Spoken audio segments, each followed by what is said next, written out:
warahmatullahi wabarakatuh.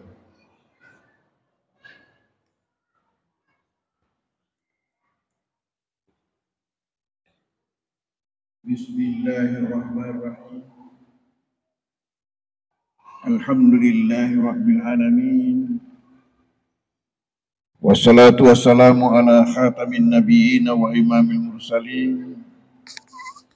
Sayyidina wa maulana Muhammadin an-nabil mab'usi rahmatal alamin.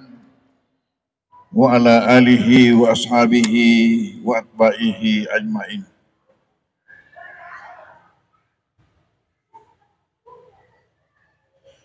Hadirin hadirat majelis peringatan Maulid calon-calon penghuni surga insya Allah.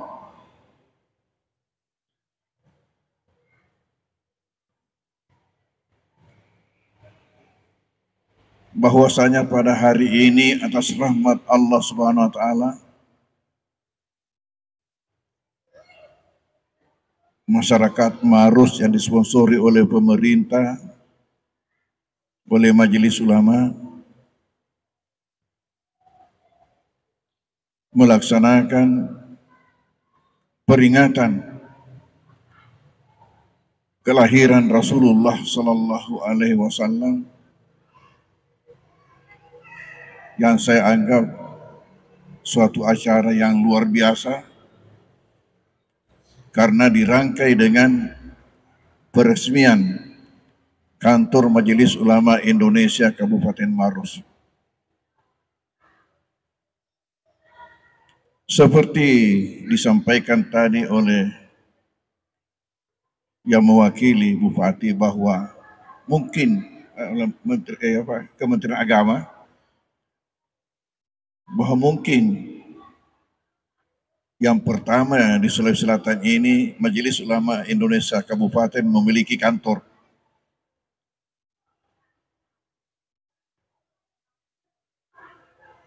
Yang atas bantuan daripada pemerintah daerah, dalam hal ini Bapak Bupati. Tentunya ini suatu kesyukuran buat kita semua. Buat umat, buat bangsa. Hadirin hadirat, bahwasanya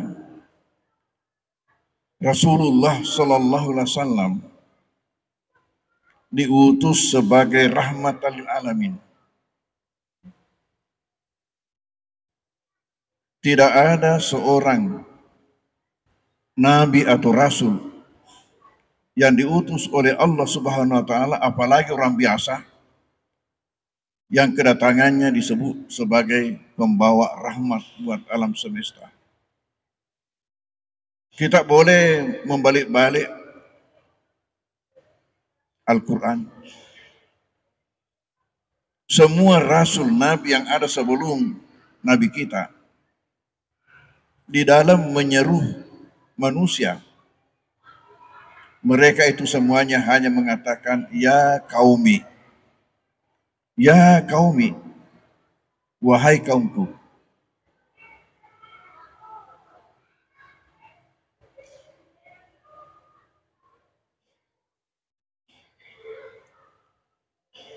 Kenapa? Karena mereka itu memang diutus hanya untuk kaum tertentu, untuk wilayah tertentu, dan dalam batas waktu tertentu. Sementara kehadiran Nabi kita Muhammad SAW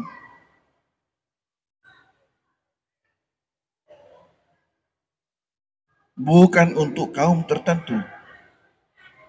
Oleh karena itu, seruannya tidak mengatakan ya kaumi,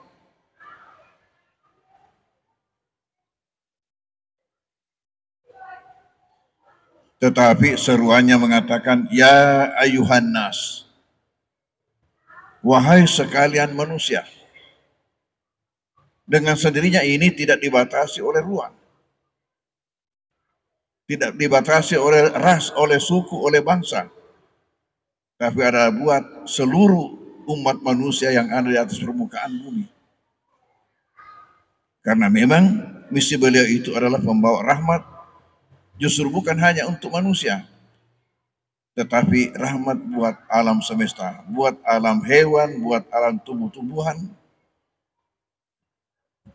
dan buat seluruh alam di dunia ini.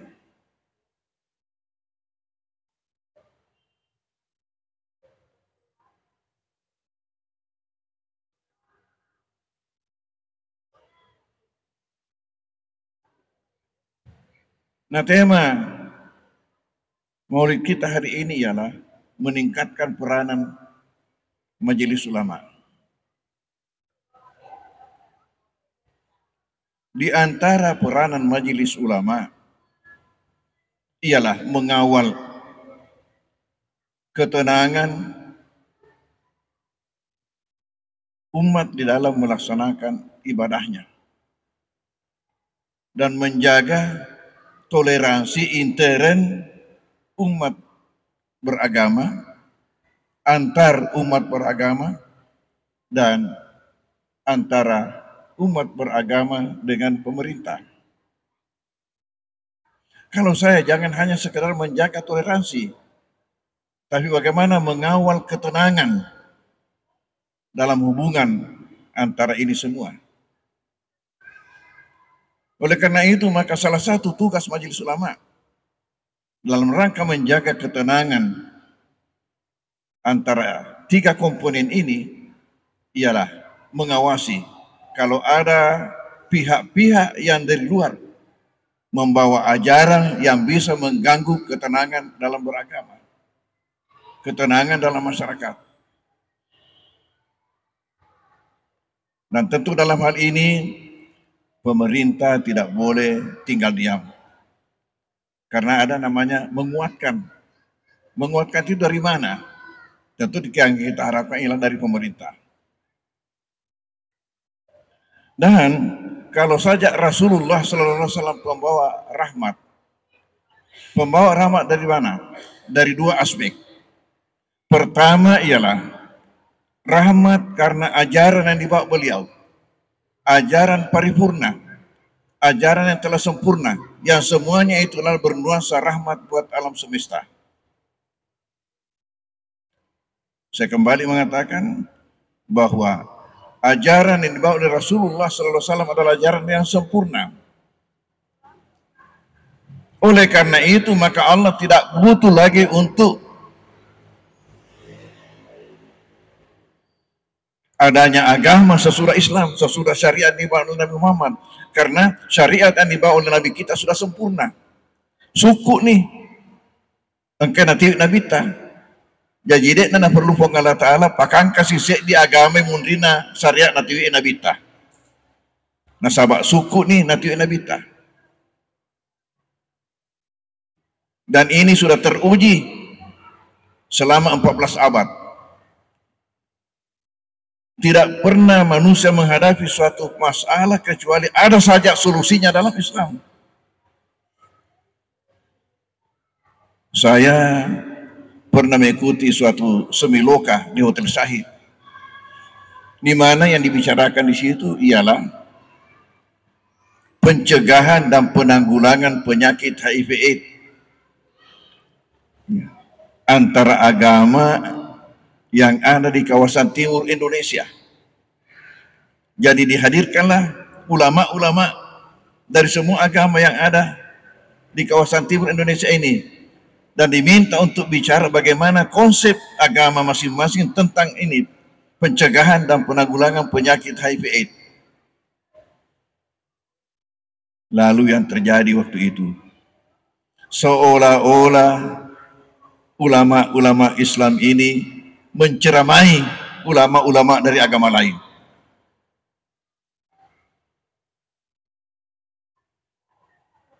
Karena kita di dalam mengemukakan pendapat itu berdasar daripada kitab suci.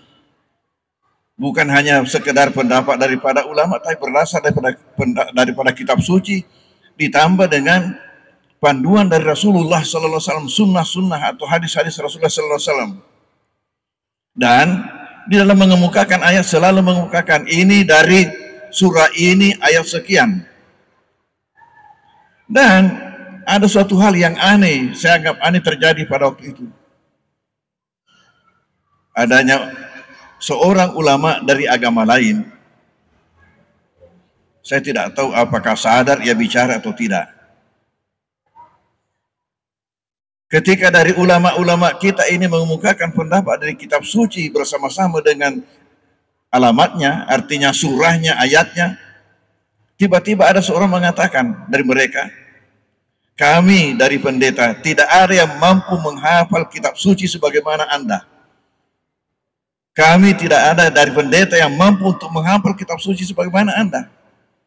Saya katakan, kalau di Islam, jangankan orang tua, anak-anak saja sekarang ini berlomba-lomba untuk menjadi hafid atau hafidah. Dan memang, kita saksikan itu apabila ada pencerahan-pencerahan kalbu dari mereka. Kalau mereka punya kitab suci, mereka pegang kitab sucinya itu. Dibaca. Karena tidak dihafal. Tidak dihafal. Ini salah satu keistimewaan daripada ya syariat yang dibawa Nabi kita daripada Islam ini. Saya katakan, sepengetahuan saya belum pernah ada suatu seminar di mana membicarakan suatu materi kecuali ada saja konsep yang dibawakan oleh Islam, menunjukkan kesempurnaan ajaran yang dibawa oleh Rasulullah Sallallahu Alaihi Wasallam. Yang kedua, Islam ini sebagai rahmat karena sempurnanya pula pribadi pembawa ajaran. Jadi seruntuk nih ajaran pamase, tiwi ajaran pamase. Jadi rahmat ajaran yang membawa ajaran juga rahmat. Jadi rahmat membawa rahmat. Oleh karena itu jangan ragu-ragu. Satu saja prinsip kita. Buktikan imanmu, maka Allah membuktikan rahmatnya. Tapak dupangan ngepuang itu peta, napak dupangan kit pamasena. Ajak nelok kit pamase, tapi ini dia tu melok pak dupangan ngepuang itu peta, pak dupangan ngepuang itu peta. Napak dupangan kit pamasena. Oleh karena itu, salah satu peran Majelis Ulama ialah bagaimana mengupayakan agar seluruh masyarakat kita bagaimana ia bisa berfungsi pembawa rahmat di mana saja mereka berada. Saya ulangi, salah satu peranan Majelis Ulama ialah bagaimana mengupayakan masyarakat kita agar mereka itu bisa memfungsikan dirinya sebagai pembawa rahmat di mana saja mereka itu berada.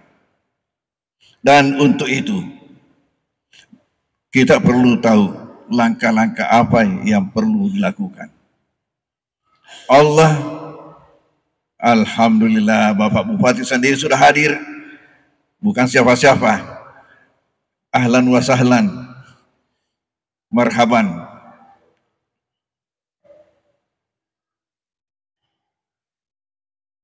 Maka kami mengaya kene na musalami na acara becuk mi acara keluarga mi na rekod dek mau gagah halangan mesti nak ada reki bupati apalagi ya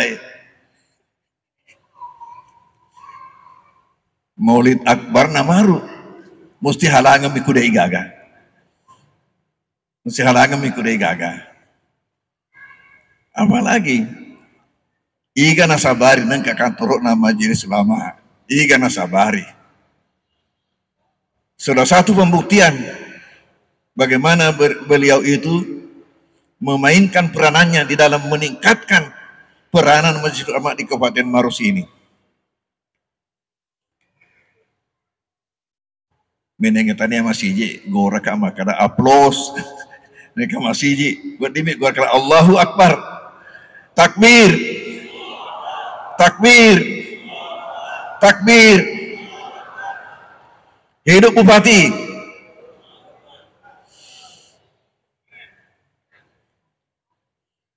Betul-betul Maros keren. badan amil zakat, infak dan sedekah, sudah punya kantor, berudek pagagah, masih menumpang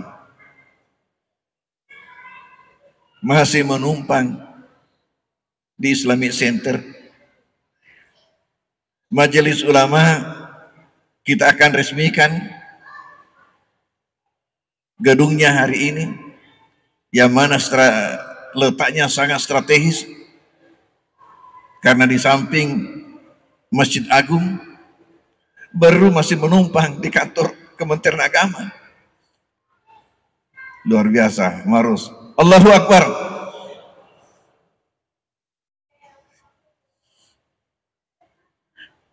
Hadirin hadirat,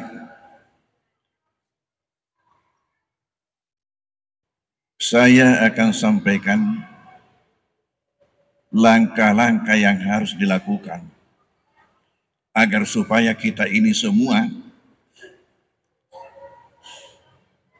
bisa menjadi pembawa rahmat. Bertitik tolak dari surat An-Nahl ayat 97. Allah bertitah, man amila salihan min zakarin au unsa wa huwa mu'minun falanuhyiyannahu hayatan tayyibah wa lanajziyannahum ajrahum bi ahsani ma kanu ya'malun. Man amila salihan, siapa melakukan amal saleh. Amal saleh istilah dipakai dalam Al-Quran, perbuatan baik. Min zakarin ahu unsa, apakah ia laki-laki ataukah perempuan. Wa huwa mu'minun, didasari atas iman. Bagaimana? Kata Allah, fala nuhyannahu hayatan thayyibah, pasti kami akan berikan kepadanya kehidupan yang baik. Kehidupan yang baik dalam hidupnya di dunia. Wala najziyannahum ajrahum, dan kami pasti akan membalas pahala dengan pahala mereka itu bi ahsani ma kanu ya'malun, dengan yang lebih baik daripada apa yang telah mereka lakukan ketika hidup di dunia. Nigi pugau deceng, orang retoga makun retoga, riga ongkana nasi bawai tepe, de tena iwirenna atau tungan madeceng, rilalenna atau tungan narilino yai, dan ya de tena riwaletna nasi bawai apalang, lebih makesingi, lebih madecengi, naya hurai na pugau waktu natur lebok na tanai. Lalu maka dasarnya ini adalah iman. Bisa saja semua orang mengatakan ini yang baik, tapi harus ada neraca. Karena bisa saja setiap orang itu punya pendapat yang berbeda. Yang mana yang baik? Maka neraca di sini ialah sesuai dengan iman. Sesuai dengan iman. Lalu langkah-langkahnya. 1. Penuhilah hati kita dengan kebaikan. Penuhilah hati kita dengan kebaikan. Karena semakin penuh hati kita dengan kebaikan, maka kebaikanlah yang kita dapat lakukan. Orang Arab mengatakan, fakiru syai' la yu'ti. Orang yang tidak punya tidak bisa memberi. Betul agak tapunangi atau itu tak beriang. Bupati nasabah kena punangi, ngawerengi majelis ulama gedung. Basnas nasabah engkana na punangi bupati na wirengi gedung. Nek kena reko dia nurule malengi gedung nasabah dia kata punangi. Oleh karena itu orang memberikan sesuai dengan apa yang ia miliki, maka penuhilah hati kita dengan kebaikan. Semakin banyak kebaikan yang mengisi hati kita, semakin banyak kebaikan yang kita bisa lakukan. Sebaliknya, manakala hati seseorang itu diisi dengan keburukan, maka itu pula yang ia lakukan. Semakin banyak keburukan yang menjadi isi hati seseorang, semakin banyak pula keburukan yang ia lakukan. Dan ingat, Tuhan berkata, "Iya'lamillahu fi qulubikum khairan yu'tikum khairan mimma ukhidha minkum." Nareko naisengi puange isena atimu deceng nabi taiko tu deceng lebih nayamu hugauke. Wakolingi nareko naisengi puange isena atimu deceng nabi taiko tu deceng lebih nayamu hugauke. Oleh karena itu, kalau kita menghendaki agar kita mendapatkan kebaikan banyak, maka mulailah dari diri kita melakukan kebaikan. Karena kita akan mendapatkan kebaikan lebih daripada yang kita lakukan. Kemudian yang kedua, sesudah kita ikrar untuk mengisi hati kita dengan kebaikan, maka jadikanlah diri kita ini sebagai sumber kebaikan. Agar supaya kita nanti bisa berperan sebagai pembawa rahmat di mana saja kita berada. Jadikanlah diri kita, ikrarlah untuk menjadikan diri kita sebagai sumber kebaikan dalam hidup ini. Allah mengatakan, "Man amila salihan fali nafsi wa man as'afa 'alaiha wa ma rabbuka bidallamil abid." Siapa melakukan kebaikan, maka itu dilakukan adalah untuk dirinya. Dan siapa melakukan keburukan, maka keburukan itu juga untuk dirinya. Wa ma rabbuka bidallamil abid, dan Tuhanmu sama sekali tidaklah berbuat zalim terhadap hamba-hambanya. Kemudian sesudah kita ikrar untuk menjadikan diri kita sebagai sumber kebaikan dalam hidup ini, maka langkah berikutnya ialah jangan sia-siakan kesempatan apabila ada di depan kita. Jangan sia-siakan kesempatan apabila ada di depan kita untuk melakukan kebaikan, karena bisa saja terjadi kesempatan itu hanya sekali dalam hidup kita. Dan manakala kita lakukan, kita pasti akan menyesal. Ada orang diberi jabatan, punya kesempatan untuk berbuat, dia tidak berbuat. Nanti lesok kenapa kena menenge pura apa kuka menenge pura agak menenge kumusalah ini. Ya, alhamdulillah bupati kita ini mempergunakan kesempatan di mana ada. Kemudian langkah yang keempat, jangan bedakan antara perbuatan itu, kebaikan itu kecil atau besar. Jangan pilih kecil atau besar. Di mana saja kesempatan kecil, besar. Kenapa? Karena ada saja sesuatu perbuatan kecil di mata kita ternyata besar di sisi Tuhan. Pernah Nabi bersama dengan sahabat-sahabatnya melewati 2 kuburan. Lalu beliau mengatakan, isi 2 kuburan ini diazab. Isi 2 kuburan ini diazab. Dan tidaklah diazab karena dosa besar menurutnya. Tetapi ternyata Allah menilainya dosa besar. Apa gerangan dosanya? Kata Rasulullah, yang pertama dosanya itu tidak bersih kalau ia kencing.